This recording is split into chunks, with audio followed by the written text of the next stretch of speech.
Okay, let's go. Or live. So it wasn't switching off and on. Yeah, don't touch anything, RJ. Because I clicked on. I was Yeah, trying to. don't touch anything, RJ. Okay. Well, I'll touch that thing. All right, so we're going live again. Take 2. All right, so I got okay. Do I do the last 7 days again? No. Huh? Okay. Into it. Go straight into it. We got more important things to talk about. All right. All right, throwing that video away. Let everybody hop in.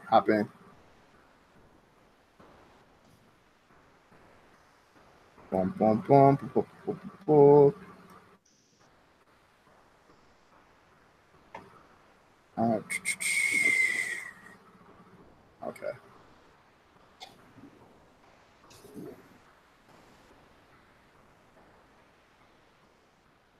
I think we're good now, right? Hope so. Okay, Yeah, looks good. It's good. I see you. Okay, everything better now, guys? Everyone's hopping in?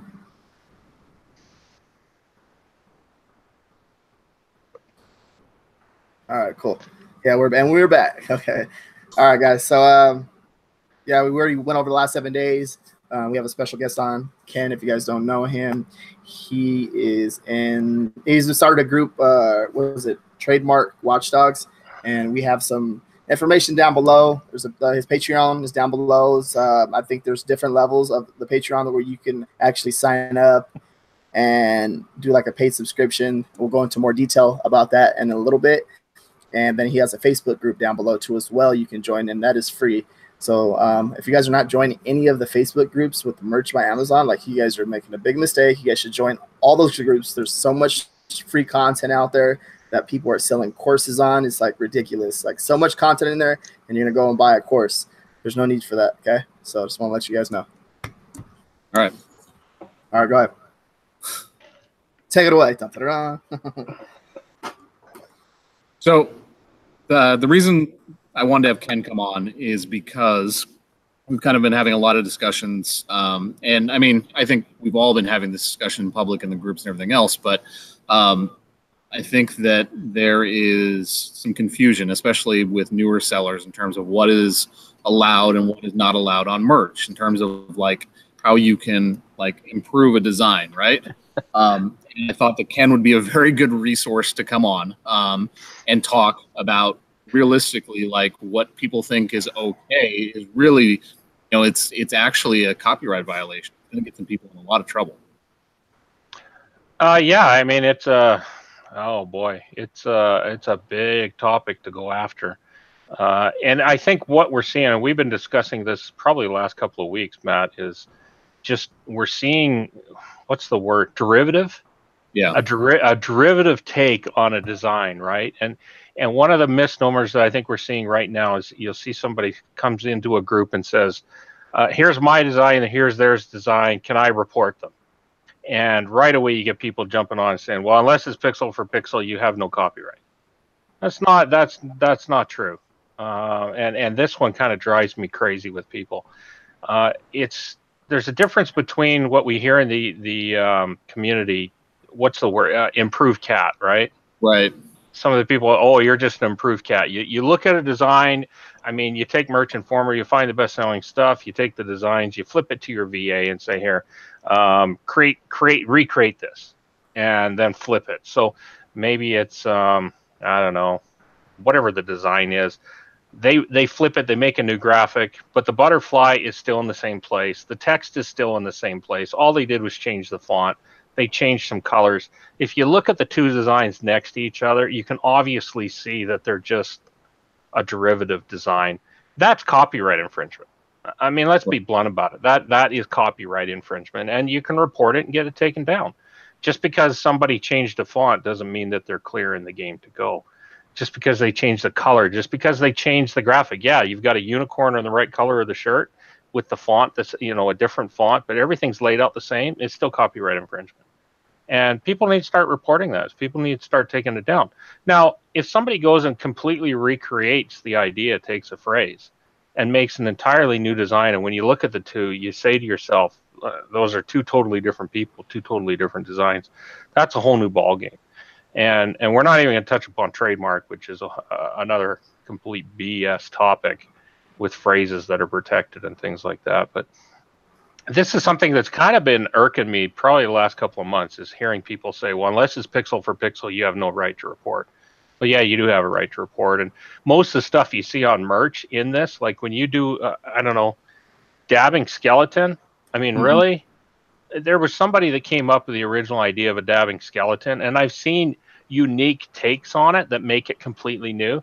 But for the most part, just to redraw the skeleton with a right arm over his face is copyright infringement. I mean, I think a lot of it too, though, is because people are taking graphics from the same sources, right? Like they're only taking free graphics, like they're not investing into any kind of money in the stuff that they're putting up. So you have a limited set of graphics, so everything's going to end up starting to look the same, and that's a problem. Like people need to realize that, like, if you're going to be using a public source of graphics or something that's free or something like that, you need to make sure that you're doing something that's significantly different from the stuff that's out there. Not to mention the fact it's just dumb business. Well, you make a good point. I mean, if you go out and grab a commercially available, and let's pick on dabbing skeleton. If you pick up a graphic from somebody and put it on a shirt, and you've got the license, you've got the rights, but that doesn't mean that 1,000 other people can't go grab the same graphic and put it up on the shirt just the same way you did, just because it's one graphical element. There is no copyright infringement there.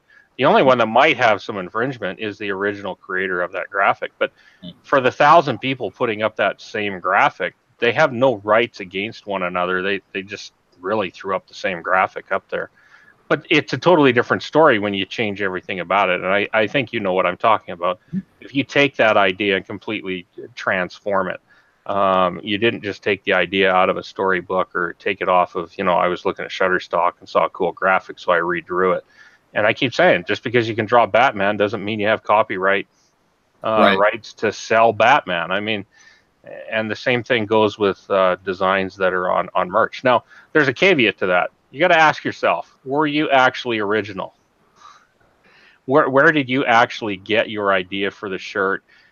Is it buried somewhere in the Netherlands of Google that you found some website that you saw a neat layout for a shirt and you recreated it and now you're the new creator? You got to ask yourself, and I see that when people ask me, can I report this? Yes, you can report it, but are you the original creator of that design to begin with? And I think those are two important questions to ask yourself. Right. Now, do you see merch becoming more active with regards to taking these things down and going after people for this? Oh, yeah. Even you read the TOS, it's pretty clear. I don't have it right in front of me, but anybody can go to the TOS and read what they say is copycat. Copying design elements, copying colors. Just because you changed a font, that's not a significant change to the design. They want to see a new design, and it's got to be significantly different. You can't look at the two and say, "Oh, I wonder which. Maybe this is a variant that the person that created the original made." And that is actually viewed. I know with merch, pixel for pixel theft. I would put probably a lot heavier weight than a trademark violation. Just because somebody caught you with hot sauce and 1,000 other people got caught with hot sauce and taken down, that it's almost not even a red strike on your account. That's just part of the game, Now, don't be stupid enough to put hot sauce up again after that. Right. But when it comes to copyright, when you're copying somebody's elements and copying somebody's designs, I think you see terminations a lot quicker than, I happen to hit hot sauce. Now, trademark wise, that's not talking Mickey Mouse. You start playing in the realm of famous intellectual property and profiting off of that. Snoopy at Halloween, yeah, you might as well just walk away from the program because they're going to nuke you. But the copying, I think my personal opinion is that it's going to get a lot uglier for people that think they can just take a design and change the font and change the graphic and leave the layout. I think you're going to see some people start losing accounts for that. I think that's, I think it's important to hear, especially as we're coming into fourth quarter. Like, this is the time where you can make the most money. I think you need to be really, really careful with your account. And plus, like I said, for me, it's always been, I just think it's bad business, right? Like, you're going to get something to sell and sell well. You need to have something that nobody else is doing. You need to do something that's original. If you're just copying everybody else, how are you going to stand out? Yeah, for sure. Also, too, like, I'll touch on that point. I with my, because I outsource all my stuff, and I go back and look at the actual design that we got the idea from.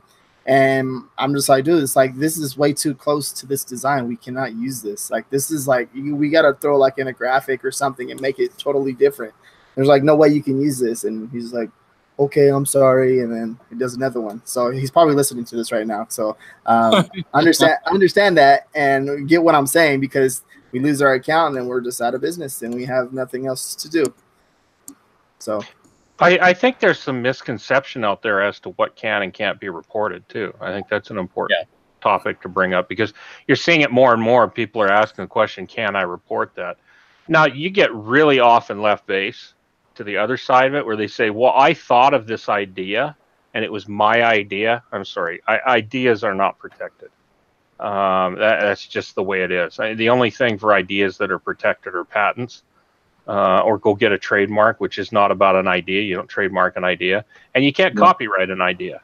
You copyright art. You can't copyright intellectual property. So just because you came up with the idea, you know what? If it's in the market, it's no longer your idea. But if they copy what you created, that's a totally different story. And I think people miss the borderline for where that line runs. I think the confusion is that people don't see like the text-based designs necessarily as art, right? And it is like it's a way of making a design out of words that has meaning, that has, you know, impact, that has an emotional attachment to it. Like, I think a lot of times people get confused because they think that copyright only has to do with like images. Well, you got to be careful there, because, and I've started bringing this up about copyright registration. If you want some real power behind your designs, and if you are original, go copyright it. Go get the registration. Go out and spend the $35 or $55 and get it registered. Do that right off the bat. Do it the night you create the design. And we're not talking 300 mama bear variations that are out in the wild. We're talking about actual creative art, things that you're putting your life and soul behind. Now, there's a caveat in there. You can't copyright just text. You can't just put text on a shirt, you know, all lives matter, and say copyright. Because that's not going to fly with copyright office. It's got to have some kind of artistic value to it. Now, it's different if you're doing hand lettering, right, where you're actually creating something. But just to type out a font and put it on a shirt, you're not going to be able to pull copyright. Right. I mean, we don't really do a lot of just straight text-based. Like, if we're doing text, like there's going to be graphical elements inside of it. You know what I mean? Like, there's going to be other things that make it stand out that are different, versus just taking a font and putting it on a shirt. I mean, it's kind of like the American flag, right? Mm-hmm. Your American flag is going to look identical to the next person's American flag, whether you drew it or not. You know, the difference might come into some of the artistic merit behind it, the way you use that flag. You know, you might draw a wavy flag that's got a certain kind of distress on it, mixed in with other elements, mixed in with text. Now, when that's copied, that's a totally different story than somebody just slaps an American flag on there, or puts up a bear. Like, let's pick on Mama Bear. I'm Mama Bear, and puts up an American flag pinned inside the bear. I mean, it's kind of that. What's Anthony's filter? Merchanator, right? Merchanator, yeah. You know, it's filters. Just because you put a filter on there doesn't make it yours. You got to get creative in the intent of what you're doing and move past that. Yeah, I mean, it's about originality. Yeah. Interesting. That's actually like really good for like a lot of like the newcomers to actually like go back and listen to this video. So I'll put it in the group tomorrow. And then it doesn't hurt for us to listen to it over and over and over again, because it's gonna kind of just refresh our memory to remember, like, hey, this is what you did wrong. Don't do it again. Hopefully you learn. Brenda makes a great point on some of the comments coming up. She's a smart cookie here. Text-based designs have to have design elements. Even hand lettering has to have design elements. Yep. Ask me how I know. Well, I mean, she's right up that alley with copyrights, with that kind of material. So people need to start educating themselves. Go to the copyright office, start reading the facts, hire a lawyer, for Pete's sake, people. If this is really a business, spend a little bit of money on your business and get some real advice, and stop listening to the Ferries and the Sharons and the RJs of the world thinking that they know what's going on. I mean, yeah, I've paid for the advice. I do know some things, but, you know, go get your own info, build your own knowledge on these things, and then start protecting your property. I think more importantly to that point too is if you have that relationship with a lawyer, when somebody does infringe on your stuff and you registered copyright, you have ability to go after them for monetary damages. Well, not just that. Do you know what else you can get if you file within the first 3 months? You get damages. You get your attorney fees. Attorney fees, yeah. You know, you don't get that if it's outside of that window. So there's some very important things to look at. The other thing, there's a lot of weight that comes with a copyright registration if you file it before you even put it out on the market. You create the art, you file it. Your copyright registration, it may take 3 to 6 months to actually get the number, but it's retroactive to the day that you filed it once you got your registration. Right. Yeah. So basically, you just scaring the shit out of a lot of people right there with what you just said. It should. It should. Yeah. I mean, we're seeing it more and more. And I've talked with RJ. I've talked with you and Matt quite a bit privately. There's a lot of theft going on, straight up theft, and people are stealing from other people. And it's not about going to a merchant former. I don't blame Neil at all. Neil's program, like these programs that allow us to see what sells are great. But that doesn't mean you go take the top seller and change the color and the font and throw it up and undercut them by $3 and think you've got a new seller. Yeah. People like that need to start being taken down, and rightfully so, by people that made original art, that put up the original content. You know, I don't know who's the first person that put up a unicorn with riding a T-Rex, eating a donut. You know, the first guy that came up with that concept is a great thing. Now, don't go and put up a unicorn riding a T-Rex facing the same way in the same style with the same growl with the same arm swipe, and just because you got a better illustrator to draw it, that doesn't cut it. You've got to create something new. You got to take that idea and create a completely new layout, a new design. You got to be careful on this, and I think this is going to come more and more apparent when people get educated and start losing money because of these people that are just changing a few things. I think the first person to get sued for monetary damages is gonna send some shockwaves. And I already know a couple of people that have been hit for damages for just doing something as simple as using a photograph off the internet, not realizing that it was actually registered copyright, and integrating it into a design, and sold, I don't know, 3-4 shirts, like made nothing off of it, but the copyright registered person saw it and said, here's a bill for $3,000, or we're going to talk even higher charges if you don't want to pay that in the next 2 days. What recourse do you have? You have none. You used it for commercial profit, and people need to understand that they're doing this. Right. And copyright, it can carry a lot more damage than trademark does. Let's there's a lot of doom and gloom on copyright, and I think it's important to have the conversation. But let's talk about some of the wins with trademark watchdogs, because that's actually something I'm just as excited about.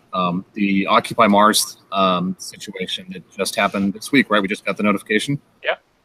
So you want to give people a rundown in terms of the timeline there? Yeah.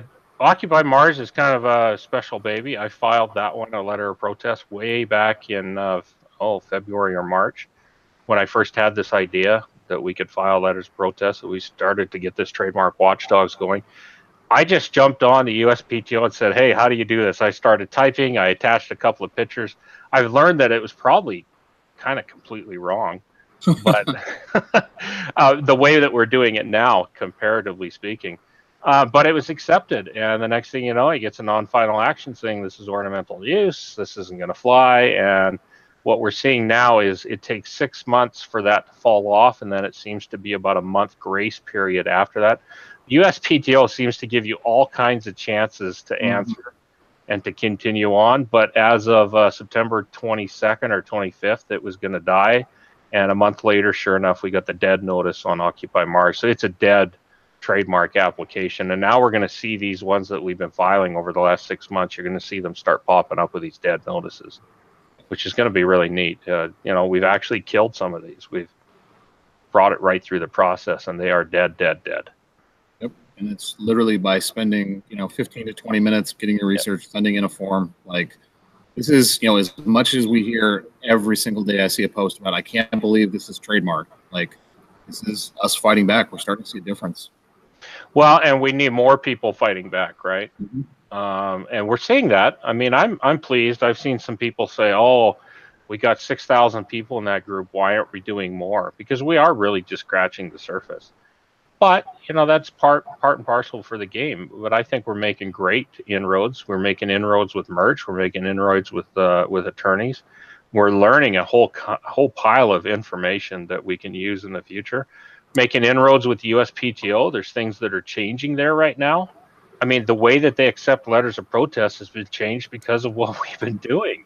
We're forcing them to change things and actually do their job. And not so much do their job that they weren't doing before, but recognizing what the plight is on this class or classes that are being taken advantage of. So, but we do need more. If we want to get really serious, I think the Patron right now is at about $1,700 a month after fees, which is nice. But 2 hours of counseling with a real trademark attorney is $1,000. Yep. That chews it up, and then we start talking about real numbers like letters of protest. There's a couple of steps we can take as a letter of protest, a post-publication letter of protest. Then we have to get into a paid opposition. Then we have to go for cancellations. And the further up we go, the more and more money that's going to cost, the more that we need an attorney. But what we would like to be able to do is, if we had 2,500 members in that group spending $2 a month, we'd have $5,000 a month, and we could actually say, okay, a opposition costs $400. A cancellation will cost us $1,200. We can actually start mapping out some of these real big ones that we want to go after, and put that money towards those and be able to take them down. Because what we need right now is examples. We need dead Occupy Mars type examples to show that this works. That we can get other people like Etsy and Redbubble and TeePublic and Teespring and get them on board. And we're starting to talk to some of their managers, and we're getting good comments. They're starting to realize that we mean what we say, and we're getting results, and that's what's important. But we need more people. Like you said, we need more people spending 15 minutes a week doing this, and that would be my challenge. If you haven't spent 15 minutes filing one letter of protest, ask yourself why you haven't. Yeah, RJ, we're going to do a letter of protest next week, me and you. I'm going to teach you how to do it. Okay, you're going to teach me how to do it. It should be fun. You guys should have a laugh. You guys should have fun with this one. So. Yeah, it's going to be fun. Once you know, it's not a hard thing. Not at all. No, it's not. And it's like Dave explained everything and does a great job of explaining it. I just think that everybody seems to think that it's a lot more complicated than it is. It's really not. It's a very simple process. Yeah, for sure. And if you guys have the links down below, the Patreon information is down below. I think there's levels of tiers to it, right? Correct? Yeah. Yep. Just levels of tiers, or make a custom tier, whatever you want. I mean, I throw my $75 in a month. I'll lead by example and take the top tier and go. That's simply what it is. Now, the management of that, I've been asked about that. What are the funds being used for? I'm a little sketchy on that. Next week, I'll throw out another update for where the funds are. I mean, I keep a pretty tight handle on those. They're not being spent on anybody in the group. We're not paying salaries or anything like that. Right now, we're spending it on a full-time VA. And the other, like I said, we met with an attorney. That was, $500 an hour, but the information we got out of that was just absolutely dynamite. And then we'll just keep a running total. And if we can keep building the bank account, as Dave says, now we can start adding up how many actual oppositions and cancellations we can go for. The other thing we're looking at is protecting our members. Can we use the attorney to do things when we get a bad trademark takedown? Get an actual attorney letter written for $500 or $800 that people can use. And maybe we spend $100 or $200 a person that uses that, and file an action against the person that made the takedown. Because most of these trolls, if you fight them with a lawyer, they back right away. 9 out of 10 of them want nothing to do with the legal system. Yeah, and honestly, a lot of times they're doing takedowns that are totally unwarranted too. Yeah, they've trademarked a design mark, and they're filing against everything that might have that word in it or whatever. Yeah, which is wrong. Yep. And even the USPTO will come out and say, well, that's not the way the trademark works. Yeah, it doesn't. But these guys have figured out that they can play the bully game. Mm-hmm. And in some ways, it's time for us to bully back. I look forward to the first person that gets a bad takedown from a trademark, hires a lawyer, goes after them, sues them, and gets monetary damages. I look forward to that. That'll be a great day for the group. Yep. Okay, so the guys, the link is broken down below in the description. I'll fix it right after this video. So thought I had it. Here's another question I would throw out there, Yeah. Matt, on the flip side. Yeah. Is maybe people can go look. This will be a neat exercise. Look at the ones that we filed letters of protest for, and people look through those and say, okay, what was each one of those worth to you? Mm-hmm. Like, how many shirts do you have up with that phrase? How much do you make a year from that phrase? And start doing a monetary calculation for yourself, what it was worth to you. Yep. And you start to see the value of what Trademark Watchdogs is all about. What we need to do is we need to put a leaderboard up that has all the different phrases on it, like some kind of just a, you know what I mean, like just a word cloud or something like that, just to show people. Yeah. You know, it's making an impact. It's been really, really exciting to see, and I just, you know, the thing people don't realize is, and some might, but there are so many trademarks that are filed on a weekly basis. That we need to get more hands helping out. We do. We do. The people that are doing a lot of the work, they can't turn it into a full-time job. And I've actually backed some of the mods off and said, hey, you know, you back off a little, you know, spend some time on your own account. And, you know, some things won't get done this week. Some letters of protest won't get filed. But, you know, the next time you jump into Trademark Watchdogs and says, oh, my gosh, this was just applied for. Oh, well, maybe follow it up with a statement. I'm going to take a half hour tonight and learn how to file the letter of protest, and it's going in.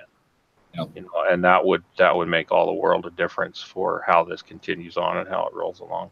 And we're all busy. Like we all have our own lives, and we have our, you know, what we're doing with merch or our other jobs and everything else. Like, we totally understand it. So, I mean, if you're too busy and you don't have the time to spend on it, like $2 cup of coffee makes a lot of difference when enough people doing that. And I take that $2 pretty serious. I take it to heart. I am not letting that be used in, quote, a frivolous way. That's pretty important money, and I think it's really important that we look at, you know, valuable things that we can do for the community and move forward. If you guys if you guys have any questions, go ahead and ask them in the comments for Ken. Brenda, thank you for answering or being active in the chat. I appreciate that. Yeah, so let's get into some real fun stuff, since we are, you know, approaching Black Friday. It's coming here quicker by the day. If you are starting out right now, Ken, like this is your first, you know, Q4, Black Friday, all that stuff. Mm-hmm. Tips if it was your first one? Yeah. Straight up trending in holidays. Really good designs, and I'd probably hammer it with ads, not crazy ads, because you got to have good designs for AMS. And be a little creative. If I said, go get some friends and family to buy some of your shirts and wear them around. Speak it up. You know, but I wouldn't go into evergreen if I were new. That's a tough haul for Christmas, and certainly for Christmas, Black Friday, have up different premium shirt, regular shirt, long sleeve shirt, hoodies. I mean, put up all kinds of different stuff. And I think pop sockets will be big this Christmas. I do too. I think it'll be really big. I mean, my daughter right now has one that's just crushing it, and it's going to be paying for her college next year. Nice. Yeah. Yeah. So you're saying don't target dabbing Santas? Well, if you got a new take on it, I guess. Everybody knows. You might be able to come up with a real good-looking ganja smoking Santa now. That is true. You know, actually, that's a really good point, right? Like, we have, for the first time since merch started up and they took it away from us, like, you have the ability to start doing these, you know, these weed designs and cursing designs. So,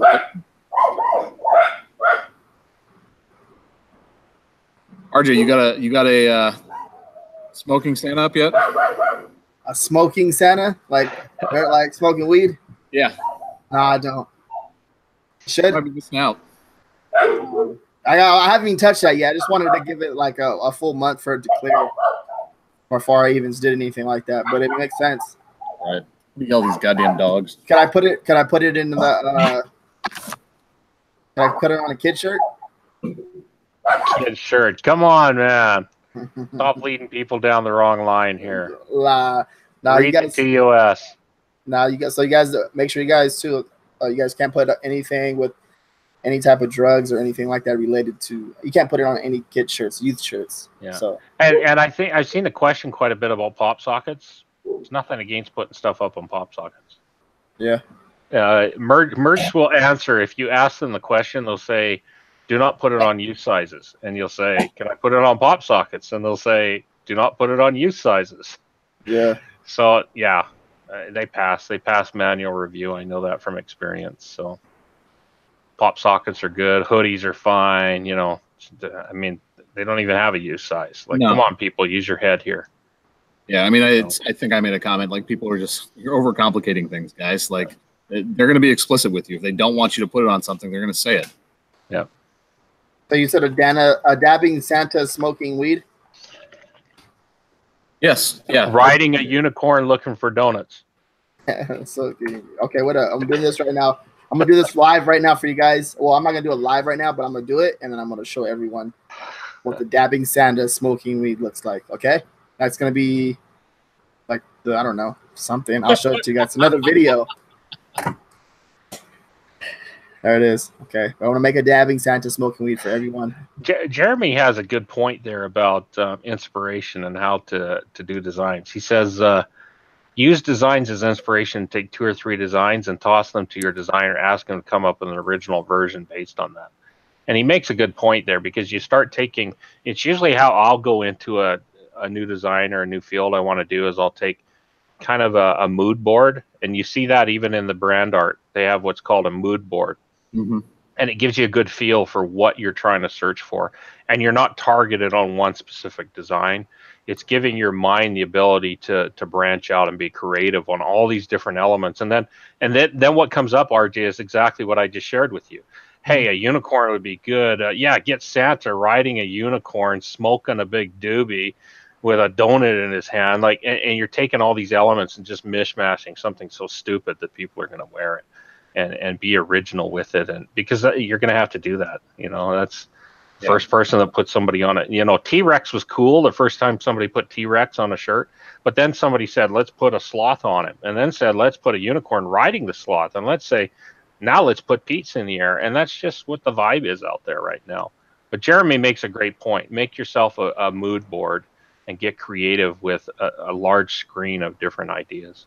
Right. I mean, that's what we talk about with cross niching too. Like, you know, combining niches together is really, really powerful in that stuff too. Like you can pull from both ends. Yeah. Yeah. All right. So that's pretty interesting. But I haven't done anything with related to any type of like marijuana or nothing like that. I know it's like what's the Cbd oil that's like trending like crazy right now. I see it all over the place. I wonder if you can. I don't know. I know that's trending, but.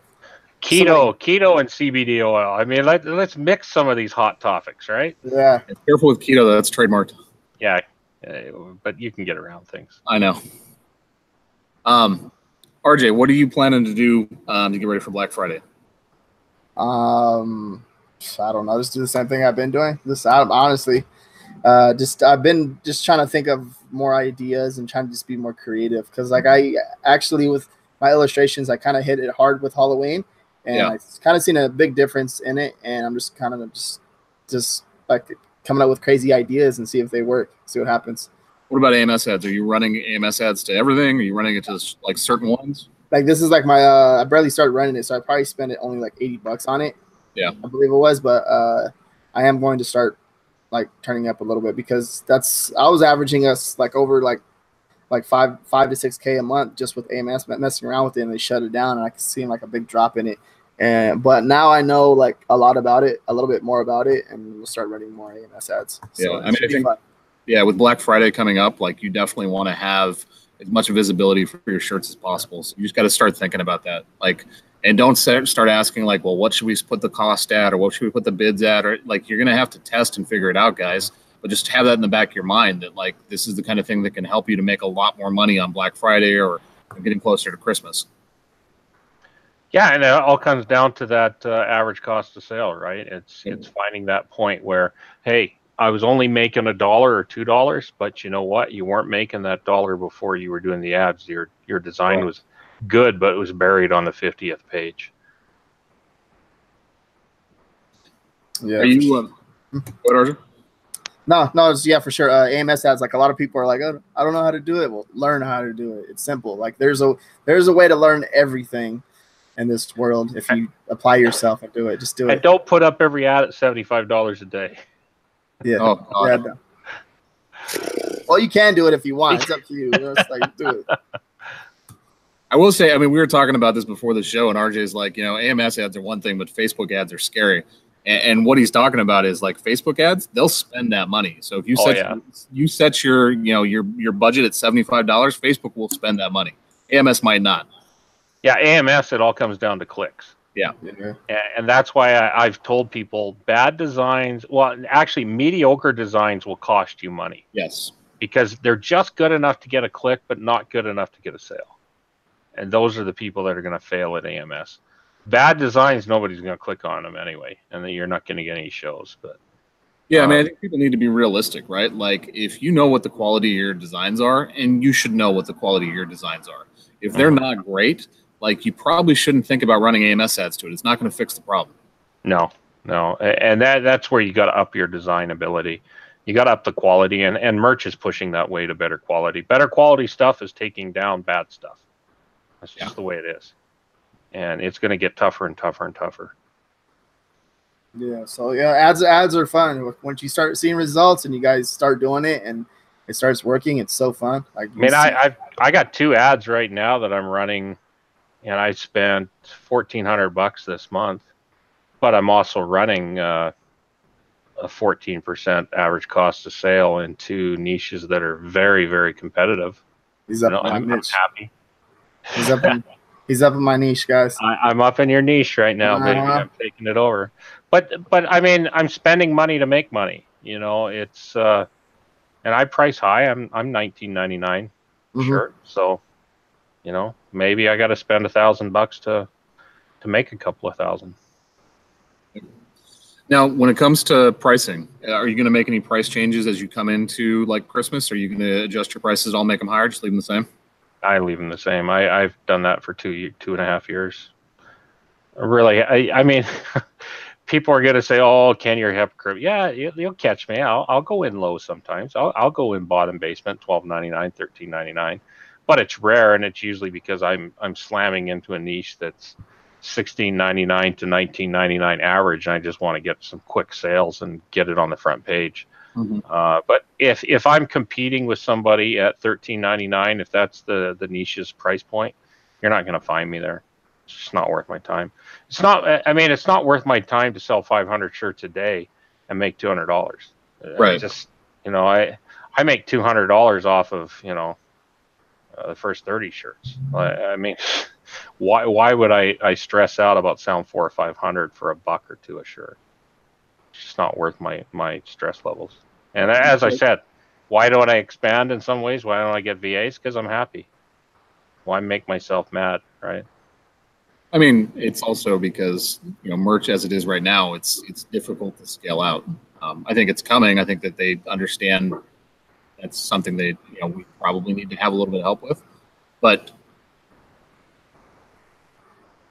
I think that it's difficult.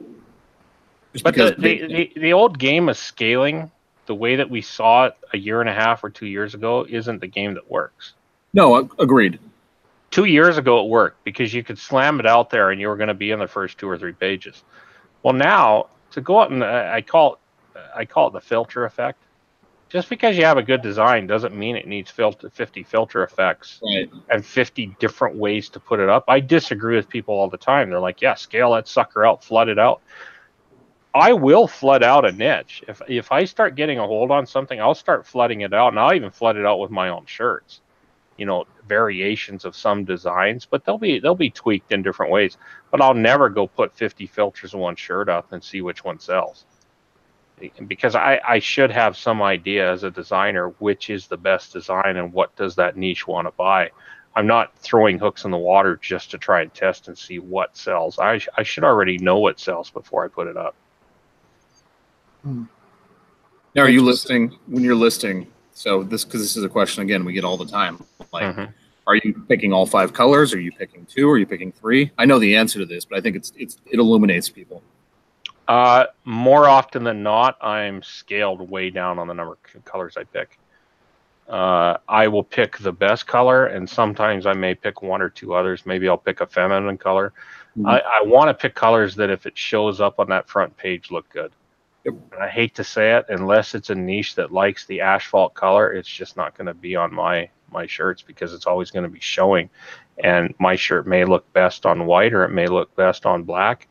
And that's simply what I'm going to list. And I may even list just a black shirt. And if it starts picking up and getting sales, I'll throw another one in the brand with the other colors, because they're smart enough to go after it. But why would you put baby blue up there if it's like, oh, I got to get a 5th color? No. And I see people say, why can't we have all 13 colors like in the beginning of merch?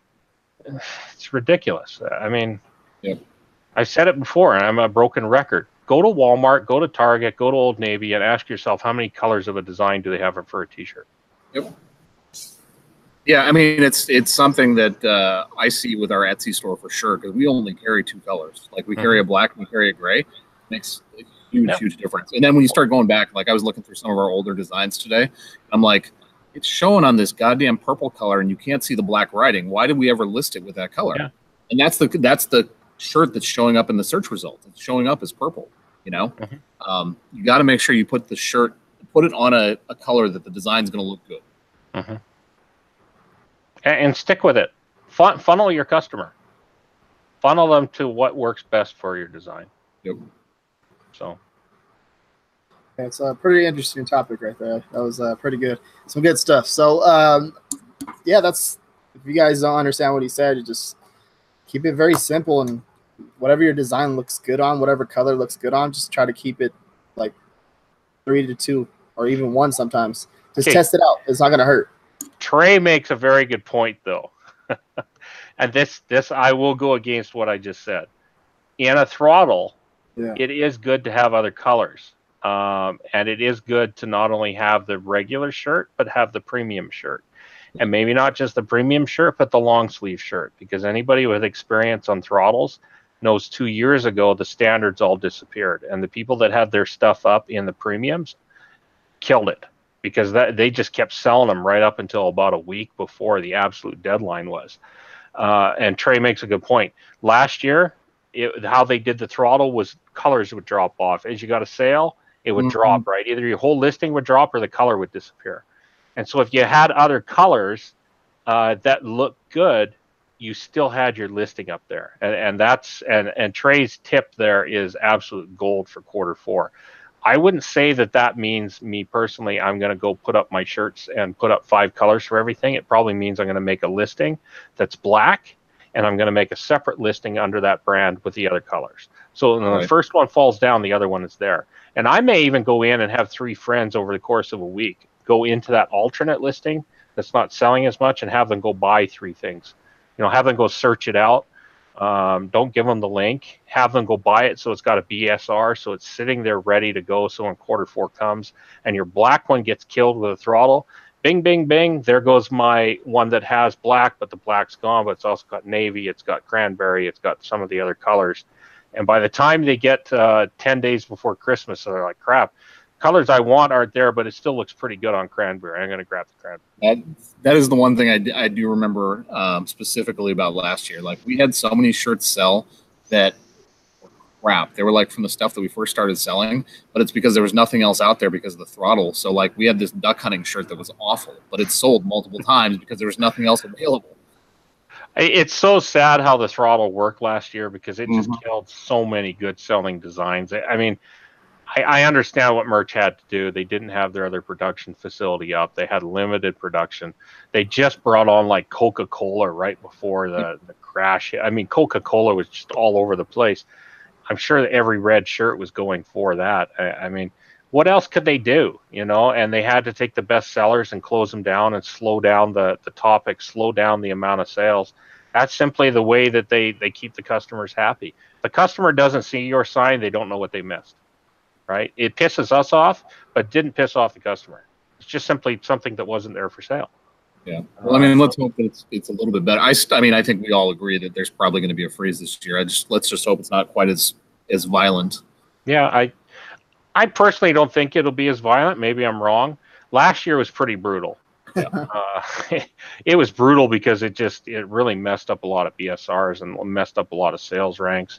And there's still crappy stuff out there that's still got the front page, and your good stuff is wallowing back in the mire. But here's the thing: when we look at merch, it's a balance. And being somebody that's gone to the print facility and seen how it operates, and seen how many machines they have, and see, I can't go into that.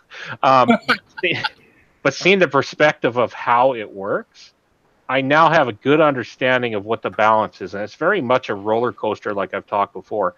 As the production, or as the demand goes up, and the demand for brands goes up, it fuels the ability for them to put in more machines to justify those.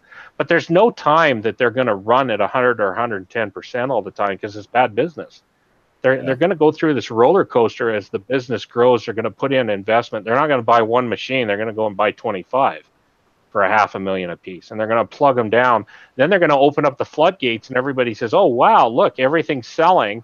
And then all of a sudden, you see stuff pare down, and it's just, that's what it is. That it's their business. It's how they run it, and it's focused on the customer. It's not focused on us. Now, we are important, but we're not the number one priority. The customer is, and that's just Amazon. Yeah, I mean, we're seeing the effects though, like the new facility and everything else. Like, stuff's printing way quicker. Like, it's getting out to the customers way quicker. I know when I order shirts, I get them way quicker. Oh, way faster. I mean, I'm seeing stuff that's shipping within 24 hours now of it being ordered. And I remember talking to Merch about it, and they would like to see it at Prime. Right. You know how Prime works. I mean, like, within 2 to 4 hours, the shirt is printed. Like, that'd be phenomenal. I mean, that's just simply where they're going. The print quality is better. I saw some of the things that they put in to make sure that the print quality is better. I mean, they've learned. They're learning this business as they go. They break things, and that's how Amazon does it. They break things to learn how to do things. Yeah, I would say their print quality is probably better than anybody else's that I've seen, quite frankly. Like, that's coming from a DTG, shop that's a POD. Because Printfuls was decent, but we're doing stuff with Printify right now. It's not close to the quality of merch. I got a Redbubble shirt just a couple of months ago, and the merch stuff I'm getting looks better. Yeah. That's not to say that merch isn't going to have the odd problem.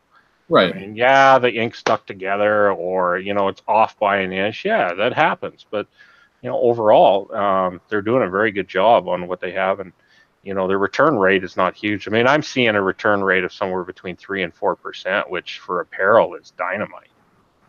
I'll take a 3 to 4% return rate on my account all day long versus, where apparel could be. For sure. Not Germany.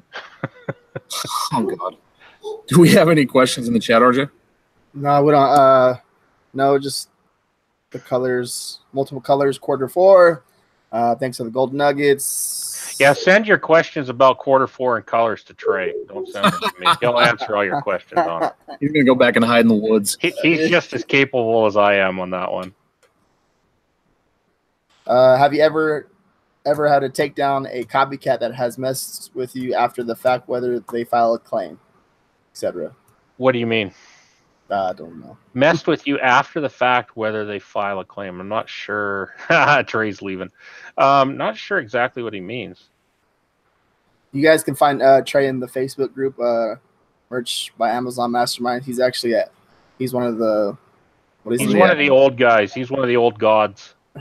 He goes back a ways. He knows the ins and outs, and we've chatted a lot. Okay, here's one. Ken, do you expect to do as well as the last 2 years? Yeah, I do.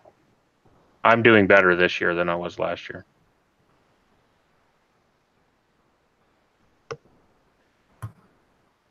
How about you, RJ? How do you expect to do?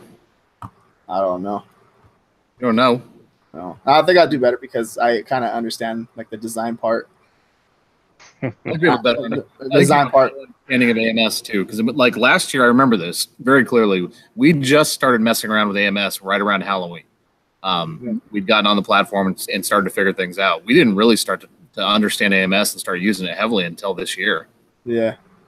Well, last year I was using it.